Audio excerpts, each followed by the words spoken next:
14 सितंबर से 28 सितंबर हिंदी पखवाड़ा के रूप में पूरे भारत में मनाया जाता है। इसी बात को बढ़ावा देने के लिए power grid corporation of India limited Tadegaon Pune द्वारा प्रतिवर्ष हिंदी कार्यशाला का आयोजन किया जाता है। हम सभी जानते हैं कि 14 सितंबर 1949 को संविधान सभा ने हिंदी को भारत की आधिकारिक भाषा घोषित किया था। हिंदी दिवस हिंदी भाषा के महत्व को दर्शाता है। इस साल प्रेस 9 मराठी के संपादक माया गायकवाड़ जी को बतौर वक्ता आमंत्रित किया गया था। उन्होंने बड़े ही सहजता से कार्यक्रम को आगे बढ़ाया। हिंदी के उद्भव से लेकर अब तक के सफर को बहुत ही आसान शब्दों में बताया। इससे लोगों के बीच हिंदी भाषा के प्रति जागरूकता और रुचि बढ़ने में आसानी महसूस हुई। और ज़्यादा कुछ बोलने से अच्छा है, आइए कार्यशाला का प्रत्यक्ष रूप से देखते हैं और सुनते भी हैं। हिंदी फिल्मों ने भी हिंदी भाषा के प्रसार में बड़ा योगदान दिया है। भारतीय सिनेमा, खासकर बॉलीवुड ने भी हिंदी को पूरे भारत और दुनिया के कई हिस्सों में लोकप्रिय किया है। सिनेमा की बॉलीवुड हिंदी ने हिंदी के विभिन्न रूपों, उपभाषा और उपभाषाओं और बोलियों को एक साथ लाकर एक अनोखा मिश्रण तैयार किया है। ओके, क्या समझ में आया इसमें? फिल्मी हिंदी मतलब जो अपनी फिल्में बॉलीवुड की उससे सबसे ज्यादा तो योगदान दिया हिंदी का प्रचार करने में बोलते हुए बॉलीवुड। वहाँ पे ज्यादातर लोग हिंदी में उसका गाने सॉन्ग हिंदी सॉन्ग से मूवी से उसके जरिए लोगों को जागरूकता और आसान बनाया हिंदी को। अरे वाह वाह, आप बता दीजिए। वैसे ही आप बताओ, आपने कुछ बोला ही नहीं। वही मैं सिनेमा बॉलीवुड में हिंदी और हिंदी के ऊपर क्या जी जी, वो शब्द छोड़ दीजिए, आप अपने हिसाब से बताइए।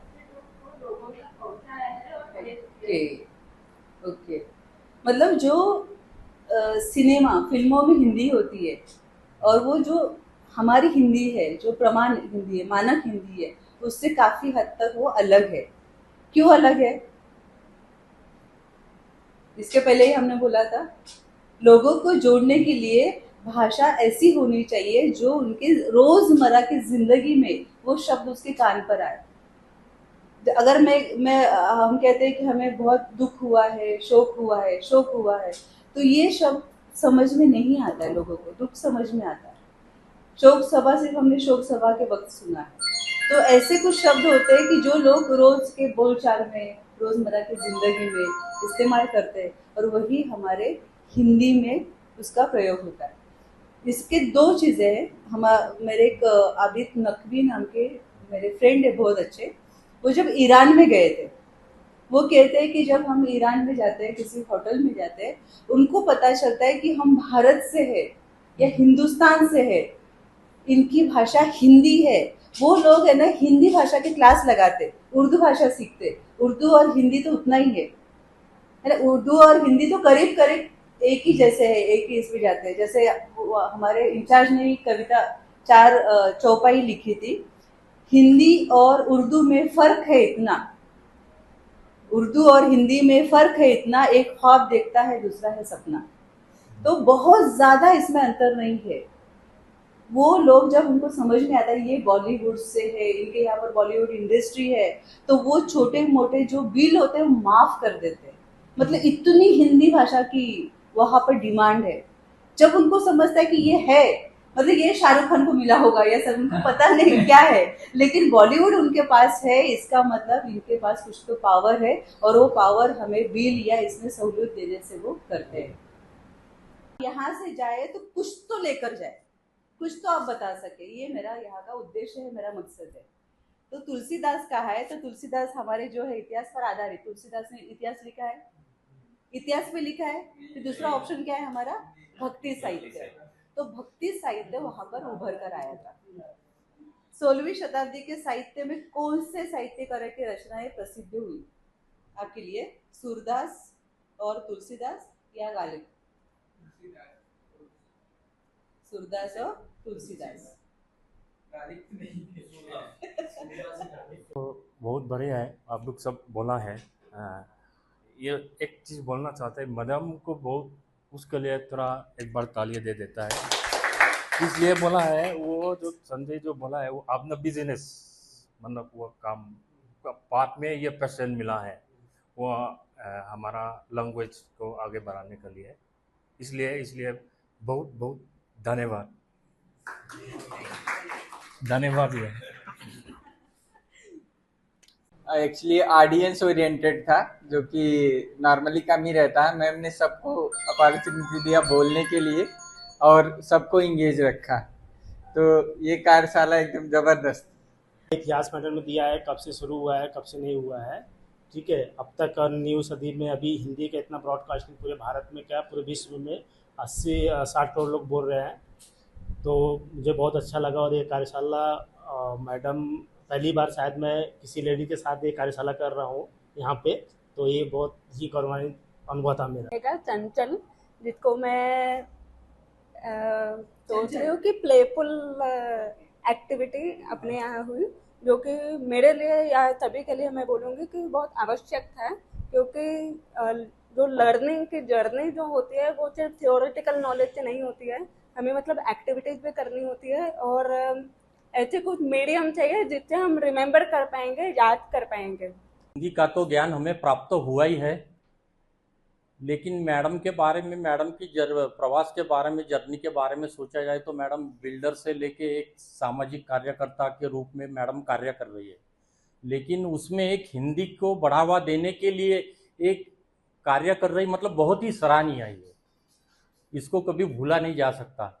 तो समाज को जो हिंदी का उपयोग करके समाज को जोड़ के रखने का कार्य बहुत महान कार्य है, तो इसको कभी भूला नहीं जाएगा। और एक अलग प्रकार से कार्यशाला हुई है आज तक। तो इसके पहले तो बस हिंदी के शब्द, पत्र लेखन, टिप्पणी, इसके बारे में ही हम सुनते थे और उसके ऊपर ही हम अभ्यास करते थे, लेकिन हमारे में उतनी बढ़ोतरी नहीं हुई जितनी होना चाहिए।